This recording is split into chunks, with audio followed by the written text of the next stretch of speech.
Maniac Magee. Jeffrey's first appearance came at one of the high school fields during 11th grade gym class.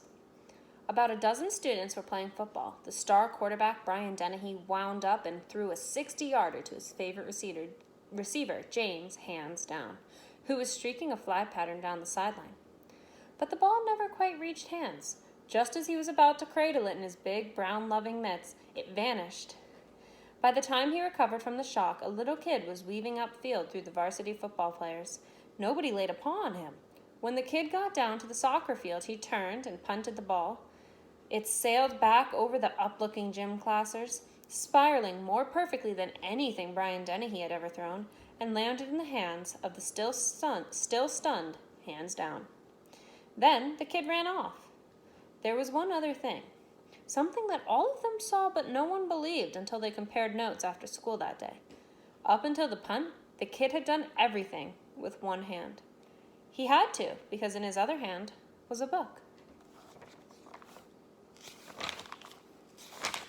Before the story. They say Maniac Magee was born in a dump. They say his stomach was a cereal box and his heart a sofa spring. They say he kept an 8-inch cockroach on a leash and that rat stood guard over him while he slept. They say if you knew he was coming and you sprinkled salt on the ground and he ran over it, within 2 or 3 blocks he would be as slow as everybody else. That's what they say. What's true? What's myth? It's hard to know. Finsterwald's gone now, yet even today you'll never find a kid sitting on the steps where he once lived.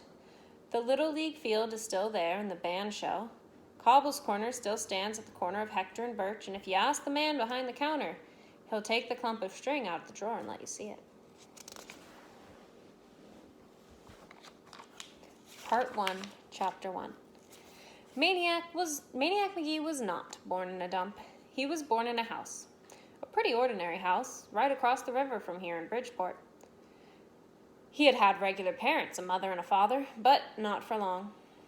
One day, his parents left him with a sitter and took the P&W high-speed trolley into the city. On the way back, they were on board when the P&W had its famous crash, when the motorman was drunk and took the high trestle over the Schuylkill River at 60 miles an hour, and the whole caboodle took a swan dive into the water. And just like that, Maniac was an orphan. He was 3 years old. Of course, to be accurate, he wasn't really Maniac then. He was Jeffrey Lionel Magee. Little Jeffrey was shipped off to his nearest relatives, Aunt Dot and Uncle Dan. They lived in Hollistaburg in the western part of Pennsylvania.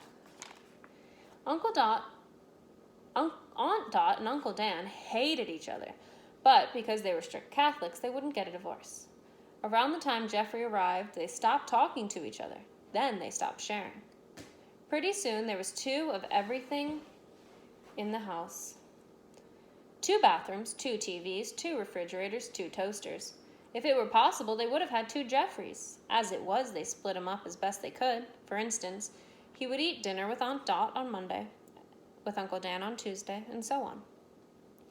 8 years of that. Then came the night of the spring musical at Jeffrey's school. He was in the chorus. There was only one show and one auditorium, so Aunt Dot and Uncle Dan were forced to share at least that much. Aunt Dot sat on one side, Uncle Dan on the other.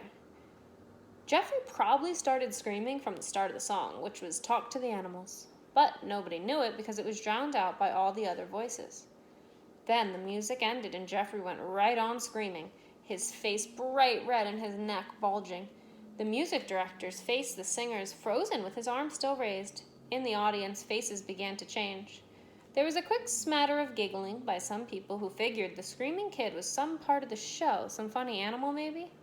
Then the giggling stopped and the eyes started to shift and heads started to turn because now everybody could see that this was not part of the show at all. That little Jeffrey Magee wasn't supposed to be up there on the risers, pointing to his aunt and uncle, bellowing out from the midst of the chorus, "Talk, talk, will you just talk, talk, talk?" No one knew it then, but it was the birth scream of a legend. And that's when the running started. 3 springy steps down from the risers, girl in pastel dresses screaming, and the director lunging, a leap from the stage out the side door and into the starry, sweet, onion grass-smelling night. Never again to return to the house of 2 toasters. Never again to return to school. Chapter 2. Everybody knows that Maniac Magee, then Jeffrey, started out in Hollistaysburg and wound up in 2 Mills. The question is, what took him so long?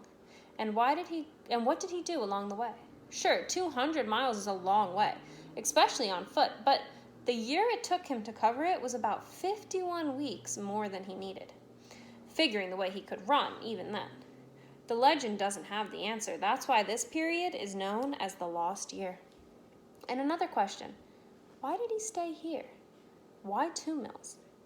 Of course, there's the obvious answer, that sitting right across the Schuylkill is Bridgeport, where he was born. Yet there are other theories. Some say he just got tired of running. Some say it was the butterscotch crimpets. And some say he only intended to pause here, but that he stayed because he was so happy to make a friend. If you listen to everybody who claims to have seen Jeffrey Maniac Magee that first day, there must have been 10,000 people and a parade of fire trucks waiting for him at the town limits. Don't believe it. A couple of people really do remember, and here's what they saw.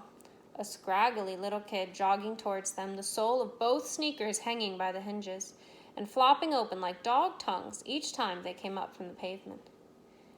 But it was something they heard that made him stick in their minds all these years. As he passed them, he said, "Hi," just like that, "Hi," and he was gone. They stopped, they blinked, they turned, they stared after him and wondered, do I know that kid? Because people didn't just say that to strangers out of the blue.